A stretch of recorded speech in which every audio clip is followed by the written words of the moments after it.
Alors, le terme de résolution est lié justement aux images bitmap.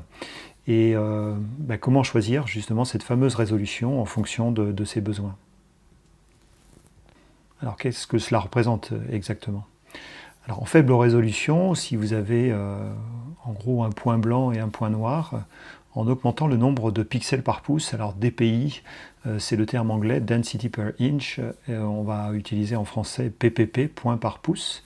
Donc cette résolution, en fait, va vous permettre, donc en augmentant cette résolution, ça va vous permettre d'obtenir plus de détails dans l'image.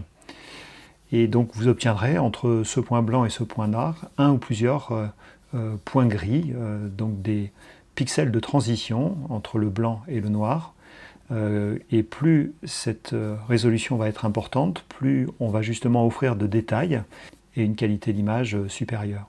Donc vous avez un petit schéma en bas qui vous explique justement que à 50 pixels par pouce, 50 dpi, on a un phénomène de flou qui s'installe sur l'image. Ça c'est dû directement au manque de pixels et au manque de nuances permettant justement de distinguer et d'apporter les détails suffisants pour distinguer les objets les uns avec les autres. Et puis à l'opposé, 300 pixels par pouce, 300 dpi, vous montre clairement que la fleur va se détacher de son arrière-plan. Alors, comment est-ce qu'on choisit justement cette résolution? Vous avez principalement deux usages.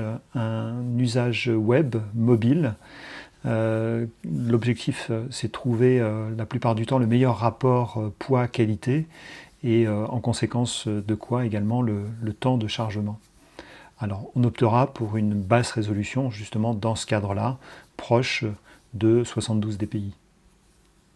Et puis on a également le monde du pré-presse, le monde de l'imprimerie, du print. L'objectif est le contraire, c'est-à-dire d'avoir la meilleure qualité possible. Et on optera pour une haute résolution, voire une très haute résolution, donc le minimum. Et pour la plupart des prestataires du pré-presse vont vous conseiller justement d'utiliser au minimum 300 dpi. Alors ne pas oublier une règle importante, qui peut faire le plus, peut faire le moins, mais rarement l'inverse. Quand vous démarrez un travail sur Photoshop, il est important de choisir justement cette résolution suffisamment importante, quitte par la suite, bien entendu, à la baisser. Vous n'êtes pas obligé de le faire, mais voilà, il vaut mieux fonctionner dans ce sens.